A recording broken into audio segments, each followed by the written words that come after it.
The sun was barely dipping below the skyline when Samantha Price stepped out of the chauffeured car, her laptop bag slung over her shoulder and a thin folder tucked under her arm. Her heels clicked sharply against the marble floor of Cross and Hale's headquarters, a sound that usually brought her comfort. Tonight, it felt like the echo of a battlefield drum. She had just come from a grueling tender presentation that could seal the firm's biggest deal of the year, a government infrastructure project worth hundreds of millions.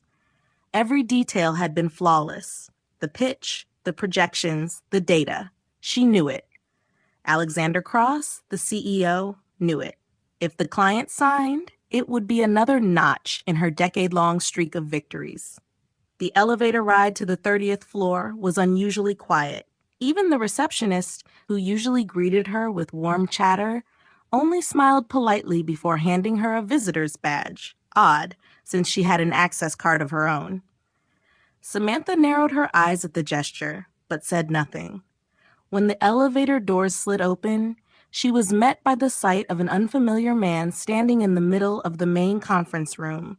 Sleeves rolled up, hair perfectly styled as though every strand had been placed with intention. "Ah, Samantha," Alexander's deep, composed voice called from the head of the long table. "Meet Ethan Cole, our new strategic manager." Ethan turned toward her with a slow, deliberate smile. It wasn't the kind of smile that reached the eyes. This one was calculated, an assessment wrapped in false warmth. He extended his hand, and though Samantha shook it firmly, she felt the faint pressure of dominance in his grip, as if he wanted to test her strength from the first contact. "I've heard so much about you," Ethan said smoothly. "The legendary Samantha Price. Quite the reputation." The words might have been a compliment, but his tone carried something else entirely. Mockery, perhaps, or a challenge. Samantha didn't flinch, but she filed it away instantly. Years in this business had taught her that the most dangerous enemies didn't come with raised voices or obvious hostility. They came with a smile. Alexander gestured for them to sit. "Ethan will be joining us to streamline certain processes in the strategic division." Samantha's mind immediately connected the dots. Streamline was corporate code for overhaul, and overhaul meant somebody's position was about to be undermined. She caught Ethan glancing at the tender folder in her hand, his eyes narrowing slightly, almost like a predator catching the scent of prey. "So," Ethan leaned forward, resting his elbows on the table, "I understand you've just come back from a rather important presentation. How did it go?" Samantha's lips curled in a polite smile. "It went exactly as planned. I don't walk into a pitch without knowing I'll walk out with the client's trust." "Confident," Ethan said with a smirk. "I like that." The way he said it made it sound less like admiration and more like he was noting a weakness to exploit later. The conversation moved on to other matters, but Samantha's focus was split between Alexander's calm presence and Ethan's subtle attempts to insert himself into every topic.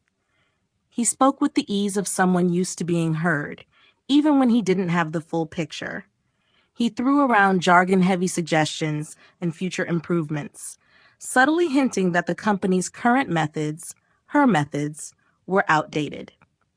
When the meeting adjourned, Alexander left to attend a call, leaving Samantha and Ethan alone. He stood by the window, watching the city lights bloom against the night. "I'm looking forward to working closely with you," he said, his back still half turned. "I believe there's a lot we can change around here." Samantha stepped closer, her heels clicking deliberately on the polished wood floor. "Change can be good," she replied evenly, "if it's based on understanding, not assumption." Ethan finally turned, his smile tight. "Oh, I'm sure I'll understand everything soon enough." As Samantha walked out of the conference room, she didn't need to look back to know he was watching her. She could feel it, the weight of someone sizing her up, planning their next move. But what Ethan Cole didn't know was that in this company, She wasn't just another senior manager. She was the keeper of every vital key, every confidential contact, every clause in the tender contract that could make or break the firm's future. And if Ethan thought he could walk in and push her out, he was about to learn the hard way that some doors in this building would never open for him, because she held the only keys. The next morning, the glass-walled boardroom was already buzzing when Samantha walked in. She had barely placed her notes on the polished mahogany table when she noticed Ethan standing near the whiteboard, marker in hand, mid-conversation with a cluster of junior managers. His voice carried easily, confident and smooth, each sentence delivered with the authority of someone who had been in the company for years. Never mind that he'd barely been here a week.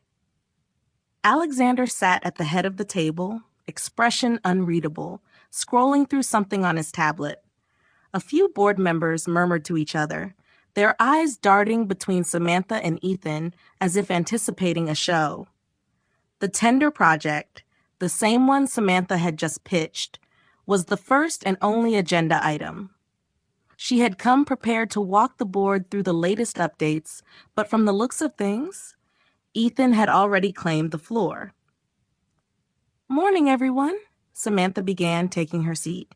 Ethan didn't miss a beat. "Before we start," he said, still standing, "I've taken the liberty of reviewing the current strategy for the tender. While it's solid in some areas, I think we can all agree there's room for modernization." He turned to the whiteboard and began sketching out a flowchart, his version of an improved proposal. His tone was measured, but tinged with that same undercurrent from yesterday, the one that suggested her methods were outdated relics of a bygone era. Samantha listened without interrupting, though her fingers tightened slightly around her pen. Ethan's plan was flashy, full of buzzwords and trendy concepts. Digital integration, streamlined resource allocation, innovative outreach. It would have looked impressive to anyone who didn't know the tender's actual constraints, but Samantha did. She had spent months building the bid, negotiating with suppliers, and securing preliminary government approvals. Ethan's ideas ignored most of those realities. When he finally stepped back, flashing a self-satisfied smile at the room, a few junior staffers nodded along, impressed by his energy. "I think if we adopt this approach," Ethan concluded, "we could outpace our competitors before the ink even dries." Alexander glanced at Samantha. "Thoughts?" The silence in the room felt heavy. Samantha stood slowly, gathering her notes. She walked to the front of the room, her heels clicking in the way that commanded attention. "It's an interesting concept," she began, her voice even, "but it's built on assumptions that don't align with the tender's non-negotiable requirements." She pointed to one section of his chart. "For example, here, you've allocated resources to a digital marketing campaign that's irrelevant to the client's needs. The government division we're pitching to operates under strict procurement guidelines. Marketing spend here would be not only unnecessary, but could trigger a compliance violation." She moved to another section. "And here, you've proposed switching suppliers mid-bid. Doing so would nullify our preliminary approval. That would cost us 6 months and likely the contract itself." The room was quiet except for the soft squeak of the marker in her hand as she corrected figures on his chart, replacing inflated projections with hard numbers drawn from verified reports. She didn't raise her voice, but the precision of her rebuttal left little room for argument. Ethan's smile faltered, though he quickly masked it with a tight laugh. "Well, I suppose every plan has its wrinkles." Samantha met his gaze, steady and unblinking. "Plans only work when they're built on facts, not on what looks good in a presentation." The tension crackled. Some board members exchanged glances. Others looked down at their papers, clearly uncomfortable. Alexander remained silent, his eyes flicking between the two of them, as if gauging more than just the content of their words. measuring how far each was willing to go. Samantha returned to her seat, the folder of tender documents beside her like a shield. She could feel Ethan's stare from across the table, a mix of irritation and calculation. He'd come into the meeting expecting to overshadow her, to prove himself as the fresher, sharper mind. Instead, she had dismantled his argument piece by piece without so much as raising her tone. When the meeting wrapped, Alexander dismissed everyone with a brief nod. Ethan lingered near the doorway, waiting until the others had left. "You're good," he said quietly, his voice low enough that only she could hear. "But I like a challenge." Samantha slipped her notes into her bag, not looking at him. "Then you're in the right place," she replied. She walked out, her posture straight, leaving him standing in the doorway. The battle lines were drawn now, clearer than ever. What had started as polite introductions had shifted into open competition. And from the way Ethan's jaw tightened as he watched her go, she knew he wasn't planning to back down. Neither was she. The corridors of the executive floor were unusually quiet that afternoon. Samantha had just wrapped up reviewing contracts in her office when her desk phone lit up with an internal call from Alexander's assistant. "Mr. Cross would like to see you," the woman said, her voice as neutral as ever, though Samantha thought she detected a slight hesitation. She gathered her notes and walked the short distance to the CEO's private office. The tall, frosted glass doors slid open with a muted click, revealing the familiar expanse of polished wood, muted lighting, and the panoramic skyline beyond. Alexander stood by the window, one hand in his pocket, the other holding a glass of water. His gaze was fixed on the city, but Samantha could tell his thoughts were elsewhere. "Close the door," he said without turning. She did as instructed, the soft thud sealing them off from the rest of the building. The room felt different with the door shut, quieter, heavier, as though the walls themselves were keeping secrets. "I heard about the meeting this morning," Alexander began, finally facing her. There was no trace of annoyance in his voice, only that calm, measured tone he used when the stakes were high. "You handled yourself well." Samantha allowed herself a small nod. Ethan has a way of making noise, but noise doesn't close deals. Alexander's lips curved faintly. "True, and for what it's worth, you still have my trust. That hasn't changed." She studied him for a moment. Alexander Cross was not the type to hand out reassurances without reason. If he was making the point now, it meant he sensed the shift in office dynamics as clearly as she did. "I'm guessing this isn't just about keeping my spirits up," she said. He moved to his desk, setting down the glass. "You're right. You should know. Ethan didn't just walk in here on merit. He was pushed in by someone on the board." Samantha's eyes narrowed slightly. "Who?" "Clara Winston," Alexander said without hesitation. "She's been pushing for more modern leadership. Her nephew runs one of the secondary investment arms. I suspect she sees Ethan as a way to align this company with her family's interests, and if that means removing people in her way." He let the sentence trail off, the implication clear. Samantha felt a slow burn in her chest. Not fear, but the kind of alertness that came before a calculated move. So Ethan's not just ambitious. He's someone's plant. Alexander nodded. "That's why I wanted you to hear it from me. This isn't just a matter of proving yourself in meetings. They'll try to chip away at you quietly, using influence rather than direct confrontation." She crossed her arms, her mind already ticking through possibilities. "And what's your position in this?" "My position," Alexander said evenly, "is that the tender we're pursuing is too important to gamble on politics. You've brought it this far. You're the only one who knows every clause, every handshake deal, every potential landmine in the agreement. If they take you out, the whole thing collapses, and I'm not letting that happen." The words were firm, but Samantha didn't miss the weight behind them. Alexander's trust wasn't just personal. It was strategic. He knew she was the linchpin holding this project together. Without her, the leverage in his hands would vanish. Still, there was a question that nagged at her. Why tell me this now? Because, Alexander said, leaning back against his desk, knowing your enemy is the first step in beating them. Ethan's going to come at you harder now. More meetings, more proposals, more attempts to make you look redundant. He's under pressure to prove he's worth the favor he's been given.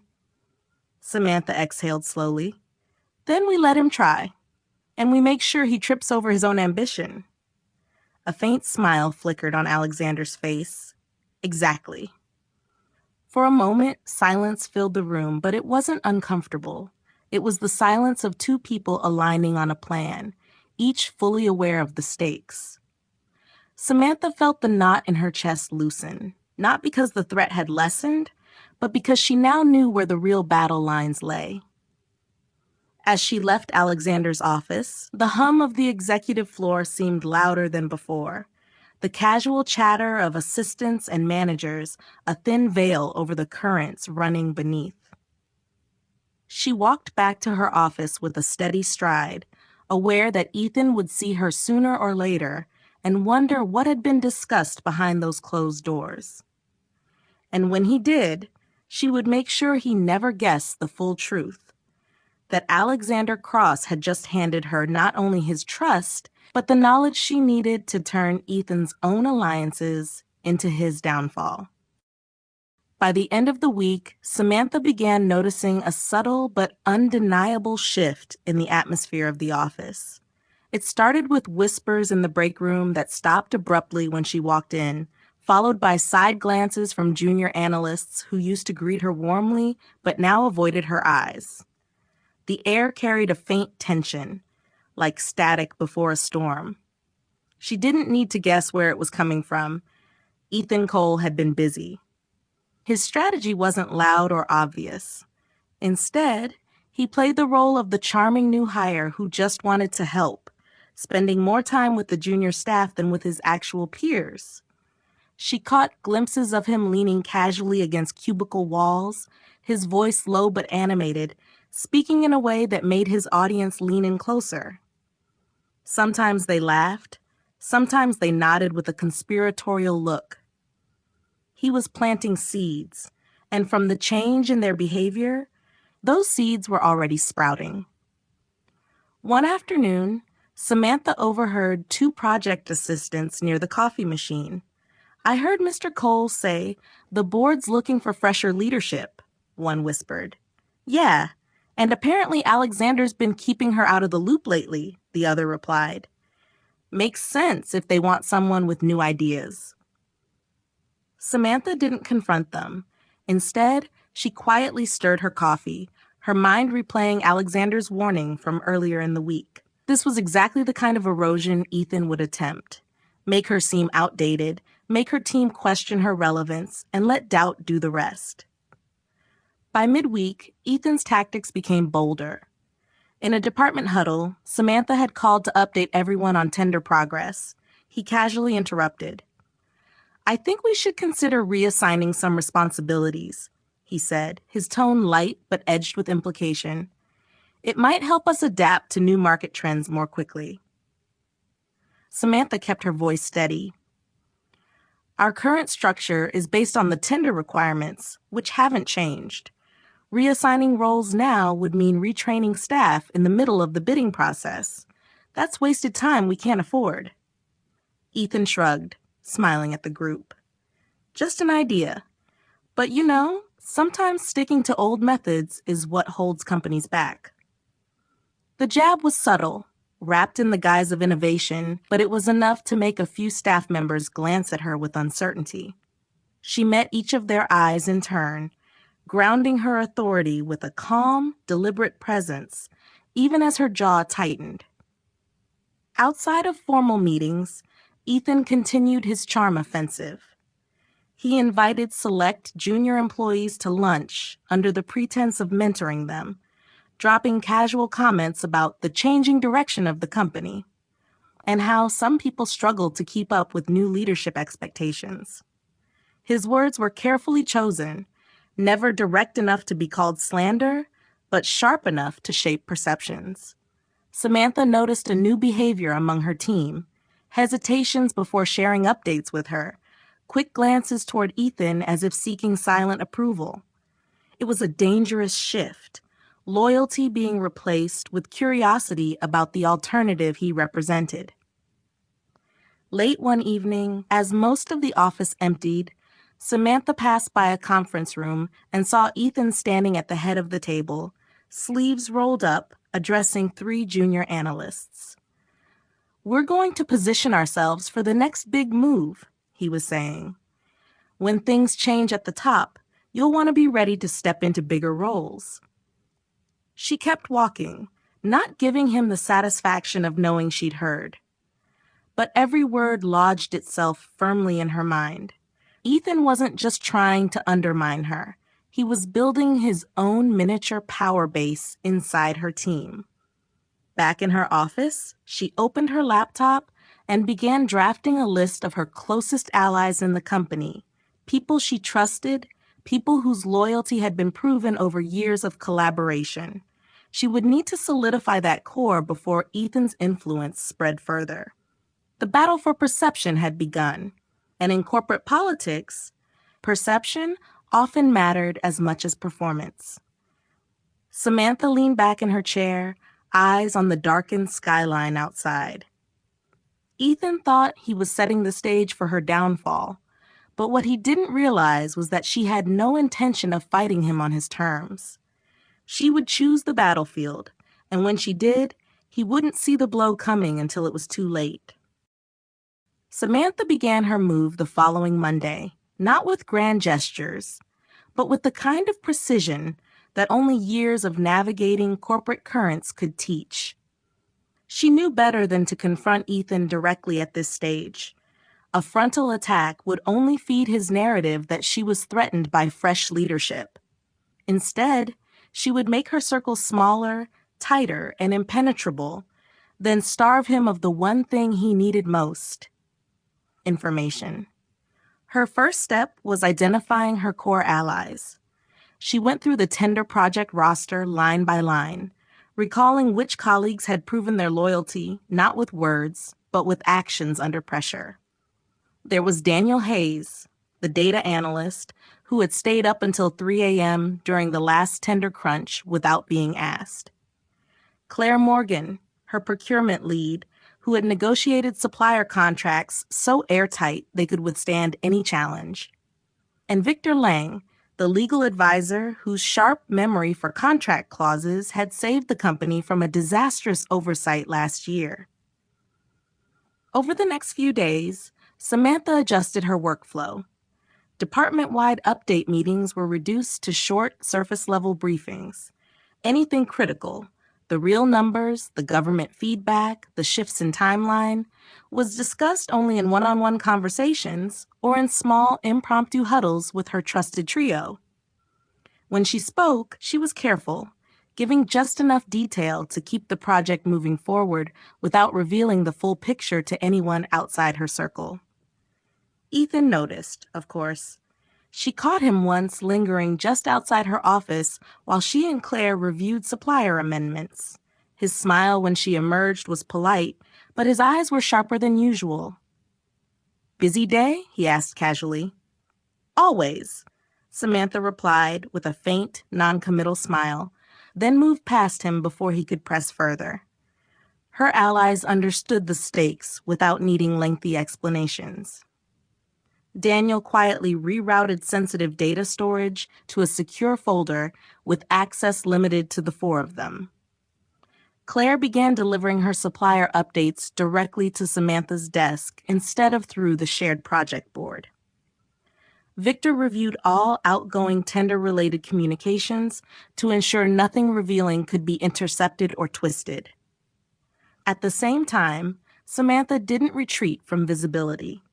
She continued to attend high-level meetings, but when Ethan tried to pull her into open debates, she kept her tone even and her answers measured, offering facts without the underlying strategy.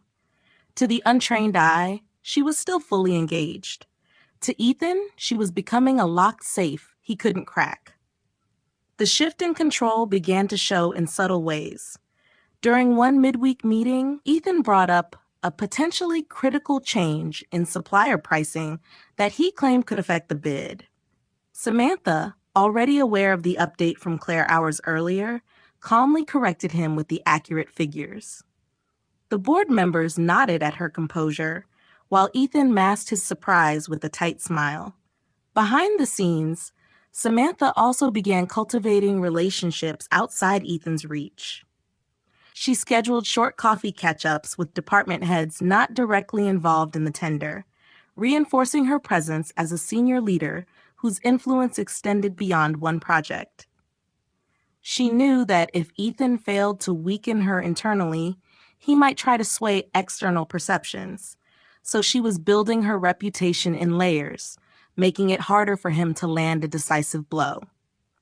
By Friday, the rhythm was set. Her team moved like a unit, information flowing where it needed to go, and no further. Ethan's attempts to probe for updates became more transparent. Once, he approached Daniel with a quick question about the tender's revised budget, only to be met with the polite but firm, "You'll have to check with Samantha on that." Samantha didn't celebrate the small victories yet. She knew this was only the containment phase. Ethan was resourceful, and pressure from his backers on the board would push him to escalate. But by tightening her network and controlling the flow of knowledge, she had taken away his most powerful weapon, the ability to anticipate her moves.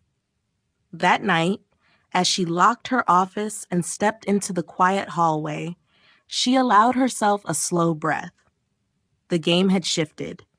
Ethan might still be moving his pieces, but now he was playing in the dark, while she could see the whole board.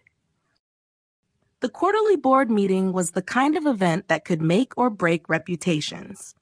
It was the one day every senior figure in Cross and Hale sat in the same room. Executives, department heads, and the board members whose influence reached far beyond the company's walls. Samantha had attended dozens of these over the years, but she could feel a different kind of tension hanging in the air as she stepped into the expansive conference hall that morning. The long table gleamed under the warm lights, the skyline visible through the wall of glass behind the head chair. Ethan was already there, standing near the projector with an air of practiced ease. His suit was impeccably tailored, his hair styled to perfection, and in front of him was a stack of neatly bound presentation booklets, far more polished than any last-minute update would require. Samantha didn't need to ask what he was up to. She had seen this move before in other forms: the surprise presentation, the innovative alternative meant to impress the board while undermining the incumbent leader. Alexander entered last, his presence immediately quieting the room. After a brief welcome, the meeting moved quickly through the early agenda items until it reached the tender project. Samantha prepared to deliver her update when Ethan spoke up. "If I may," he began, his tone dripping with the politeness that always seemed to mask a challenge, "I've been working on an alternative approach for the tender, something more in line with current market shifts. I believe it could strengthen our bid and increase our long-term profitability." Without waiting for approval, he clicked the remote, and the screen lit up with the first slide of his proposal. A slick, visually stunning presentation filled with glossy renderings, bold taglines, and animated transitions. He spoke with confidence, pacing the floor as he highlighted what he called key weaknesses in the existing plan and how his proposal overcame them. To the uninitiated, it sounded revolutionary. The board members leaned forward, their interest piqued. But Samantha saw the cracks immediately. Optimistic cost projections with no basis in supplier agreements, timelines that ignored regulatory checkpoints, and revenue forecasts built on assumptions that could collapse under the weight of a single compliance audit. When he finished, Ethan turned to the board with a self-assured smile. This, he concluded, is how we ensure we're not just competitive, but dominant. Alexander's gaze shifted to Samantha. Your thoughts? Samantha stood slowly, gathering her folder. She didn't walk to the projector. Instead, she moved to the side of the table, close enough to the board members to place her papers directly in front of them. Mr. Cole's presentation is visually impressive, she began evenly, but I'd like to address a few points, using verified data. She opened the first page and tapped a chart.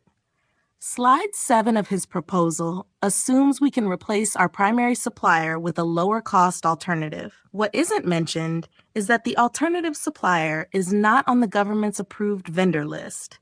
This would immediately disqualify us from consideration. A few board members frowned, flipping back through Ethan's booklet. Samantha continued without pause. Slide 10 outlines a shortened project timeline. The problem? It skips 2 mandatory inspection phases required under the Infrastructure Compliance Act. Skipping them is not just risky, it's illegal. She moved on, each correction backed by hard figures, emails from regulatory bodies, and signed supplier contracts. There was no condescension in her tone, only the kind of quiet authority that left little room for doubt. Finally, the projected revenue increase on slide 14 assumes market demand that's 25% higher than the highest recorded figure in the past decade. These numbers are speculative at best, misleading at worst. The room was silent, except for the rustle of paper, as the board absorbed her points. Ethan's smile had faded, replaced by a tightness around his mouth. Alexander leaned back in his chair, his expression unreadable. It seems there are compliance and feasibility concerns here. His tone was mild, but the shift in the board's body language told Samantha everything. Her counter had landed. Samantha closed her folder and returned to her seat with measured calm. She didn't look at Ethan, though she could feel the heat of his gaze. This had been his first real attempt at a public takedown, and she had dismantled it piece by piece without raising her voice. When the meeting adjourned, the board members left in small groups, murmuring to each other. Alexander paused at the door, glancing briefly at Samantha before stepping out. Ethan lingered, his jaw set. "Enjoy your little victory," he said quietly as she passed him. Samantha didn't slow her stride. "It's not little," she replied without turning. "It's earned." She left him standing there, the weight of his failed ambush hanging in the air like the aftershock of a storm, knowing it wouldn't be his last attempt, but also knowing she was ready for whatever came next. The week after the board meeting, the office seemed to hum with an undercurrent of unease. Ethan kept his distance in public, but Samantha could sense the weight of his frustration. His smile in the hallways had turned brittle, his conversations with junior staff shorter and sharper. He had tasted the sting of failure, and she knew men like him never let that go quietly. On Thursday afternoon, Alexander called for a closed-door meeting with only the core leadership team and a handful of board members. The tender was at a critical juncture. Final pricing and compliance reviews were underway, and the government liaison had requested last-minute clarifications. This was the phase where every detail mattered, where one slip could cost the contract entirely. Ethan arrived early, dressed with the precision of someone expecting to impress. Samantha entered a few minutes later, a slim leather portfolio in her hand. She had been waiting for the right moment to play the card she'd kept close to her chest since the beginning, and something in the air told her this was it. The discussion began with Alexander reviewing progress and upcoming deadlines. Predictably, Ethan found his opening. "I still believe," he said smoothly, "that if we pivot suppliers now, we could save at least 12% on our total expenditure. I've spoken to a contact who's confident they can deliver faster and cheaper than our current partners." Alexander said nothing, letting the suggestion hang in the air. A couple of board members looked intrigued. Ethan pressed on. If we make the switch now, it could give us a competitive advantage in the eyes of the client. It shows we're adaptable. Samantha waited until he was finished, then rose from her seat, portfolio in hand. Her voice was calm but carried the weight of someone about to settle a matter permanently. Before we entertain that idea, there's something you all need to see. She laid out a series of documents on the table, sliding copies toward the board members and Alexander. These are the exclusive supplier contracts for the tender, signed, sealed, and government approved. They include fixed pricing, delivery guarantees, and most importantly, compliance clauses that align with the Infrastructure Compliance Act. These aren't just agreements, they're binding exclusivity arrangements. No other supplier can legally take this project without breaching both corporate and government regulations. Ethan shifted in his seat, but Samantha wasn't finished. She pulled out another folder, this one marked with the official crest of the Government Procurement Office. And these, she said, opening it carefully, are the confidential government approvals we've secured. They're tied directly to the supplier agreements, down to the product specifications and site schedules. If we change suppliers now, these approvals are void. We'd have to restart the process from scratch, which would delay us by at least 9 months and cost us the tender entirely. The room went silent. The weight of the documents on the table was more than paper. It was proof of her control over the project's foundation. Alexander leaned forward, scanning the signatures and official stamps. "I've seen these before," he said evenly, "and I can confirm they are locked in. Only Samantha and I hold full access to these agreements." One of the senior board members cleared his throat. "Then there's no discussion to be had. We stay with the current suppliers." Ethan's jaw tightened, but he forced a polite nod. "Of course. I was only exploring options." Samantha met his eyes for the first time during the meeting, holding his gaze just long enough to let him know she understood exactly what he'd been trying to do, and that he'd just run into a wall he couldn't climb. As the meeting moved on, the atmosphere shifted. The board's attention returned to the path Samantha had set from the beginning, and any lingering doubts about her leadership seemed to dissolve. She didn't gloat or push her advantage further. The documents had spoken louder than any argument could. When it ended, she gathered her portfolio and walked out ahead of Ethan. She could feel him watching her, the way a player studies the opponent who's just taken the queen in a game of chess. He now knew the truth. She wasn't just another manager defending her position. She was the gatekeeper of the entire deal, holding the one power card that could end his ambitions with a single motion. And she had just shown him she was willing to use it. The tension after the supplier contract reveal didn't dissolve. It hardened.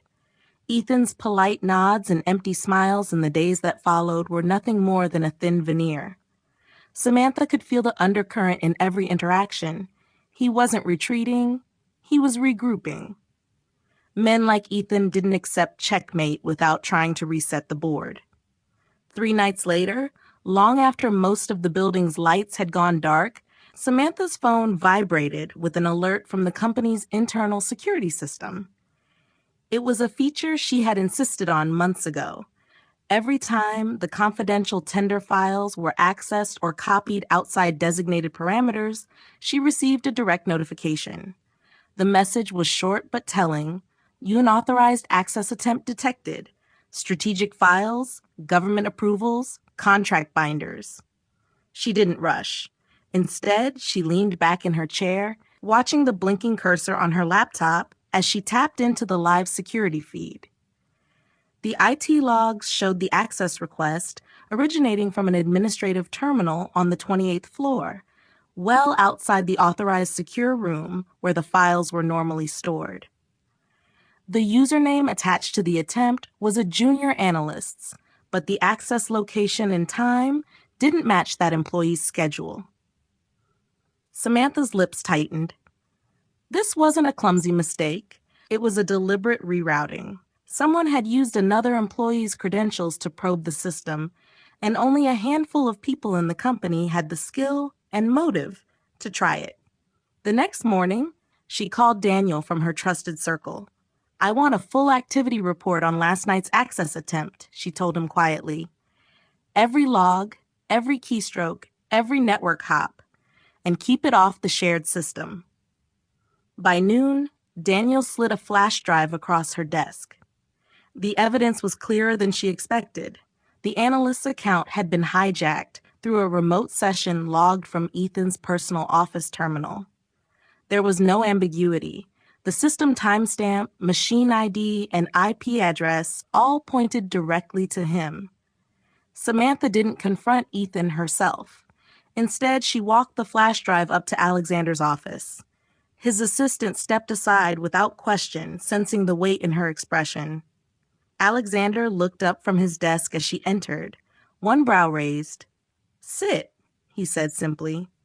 She placed the drive on the table between them. Last night, someone tried to access the locked tender files. They used a junior analyst's account to mask the attempt.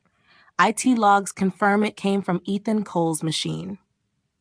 Alexander's face didn't change, but the air in the room cooled.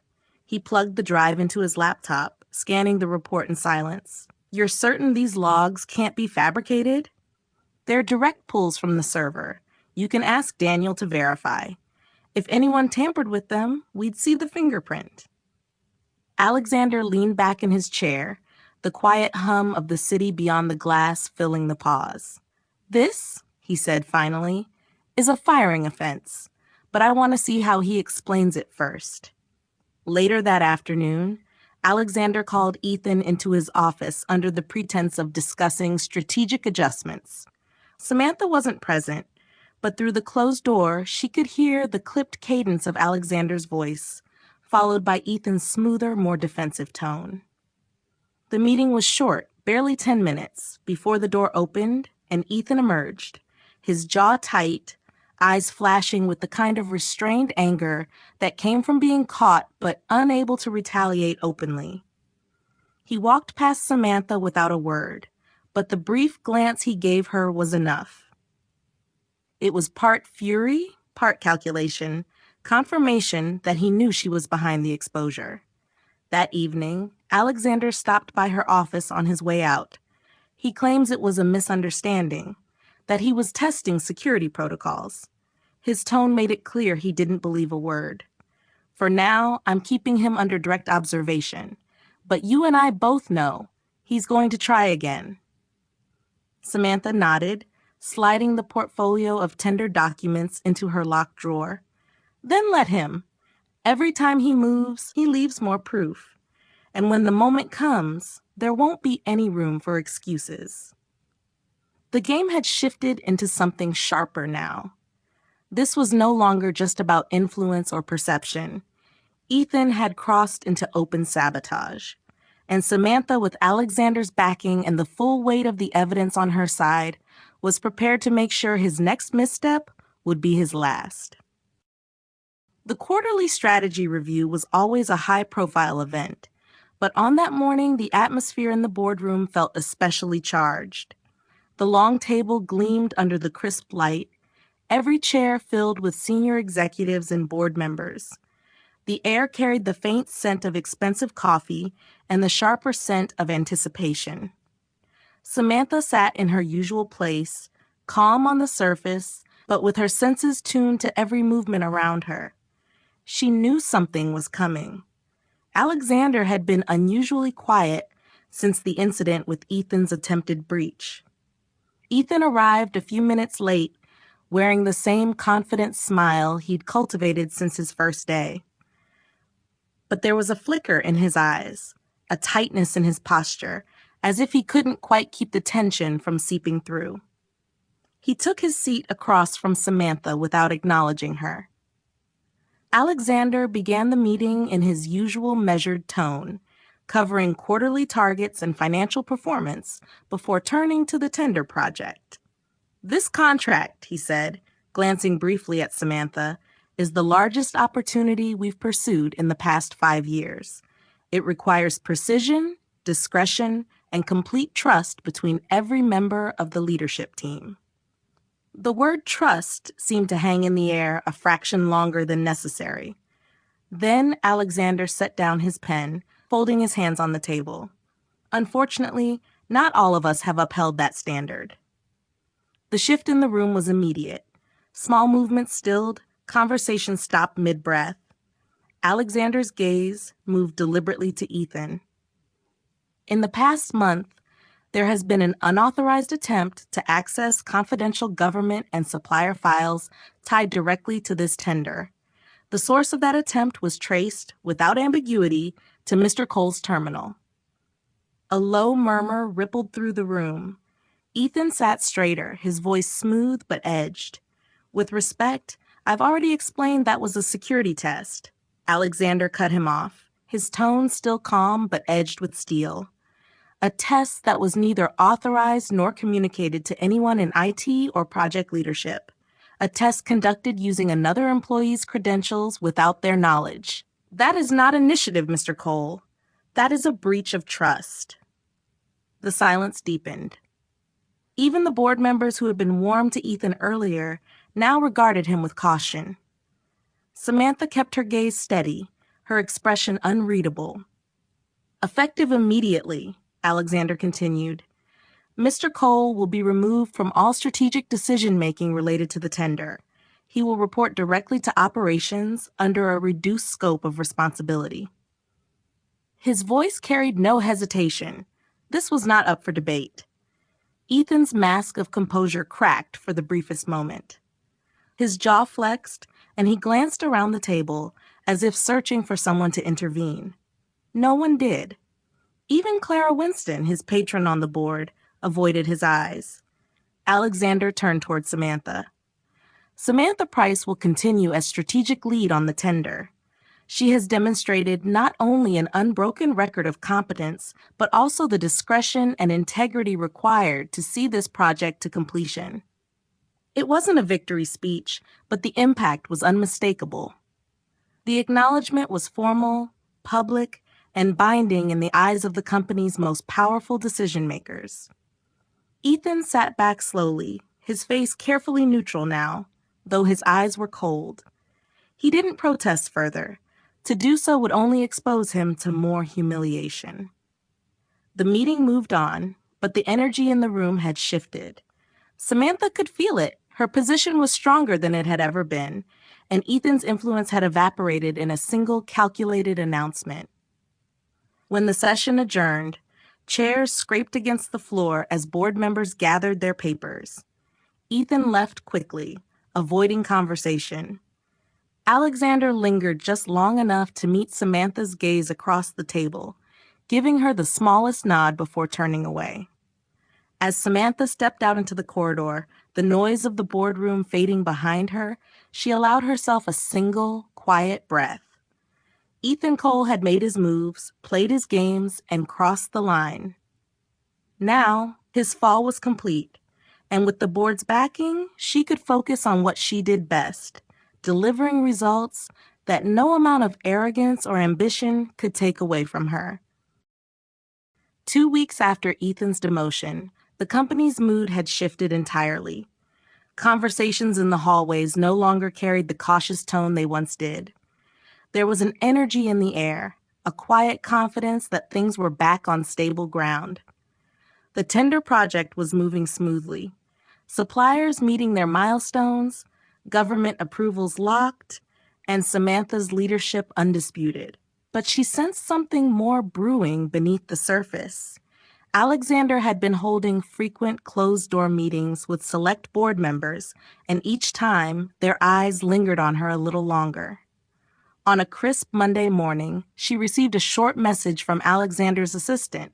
"Boardroom, 9 a.m. Full attendance required." It wasn't unusual for her to be in board sessions, but the tone of the summons was different. Formal, almost ceremonial. When she entered, all seats were occupied, including those rarely filled by the more elusive investors. Alexander stood at the head of the table, his posture as composed as ever, but there was a certain gravity in his expression. "Thank you for joining," he began, his gaze sweeping the room. "Today's agenda is not about quarterly results or market projections. It's about leadership, about the future of Cross and Hale." He turned toward Samantha. For over a decade, Samantha Price has delivered consistent, record-breaking results for this company. The recent events with the tender have only reinforced what I, and many of you, have known for years.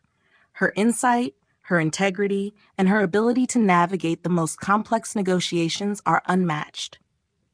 There was a pause, and then Alexander said it clearly, for everyone to hear. Effective immediately, Samantha Price will be appointed co-executive partner of Cross and Hale. She will hold equal authority in strategic decision-making alongside me, with full access to all executive privileges. A murmur of approval swept through the room, a few members even nodding with genuine satisfaction. Clara Winston remained still, her lips pressed into a thin line, but she said nothing. The decision was final, written into the minutes as Alexander slid a formal contract across the table toward Samantha. She stood, her hands steady as she signed. The weight of the moment didn't escape her, not just for the title, but for what it meant. She had survived Ethan's games, Clara's influence, and every whispered doubt about her place at the table. Now, no one could question her standing. After the meeting, Alexander walked with her down the executive corridor. They stopped in front of a set of double glass doors that had been frosted with her name in sleek silver lettering. Samantha Price, co-executive partner. "This is yours now," Alexander said simply. "It's been yours in spirit for a long time. Now it's official." She pushed the doors open and stepped inside. The office was expansive, with a panoramic view of the skyline, sunlight spilling across the polished wood floors. A fresh arrangement of white orchids sat on the desk, their scent subtle but grounding.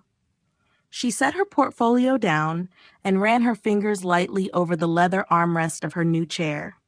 For a long moment, she just stood there, taking in the space, the quiet, the proof of every battle fought and won. This wasn't just an office.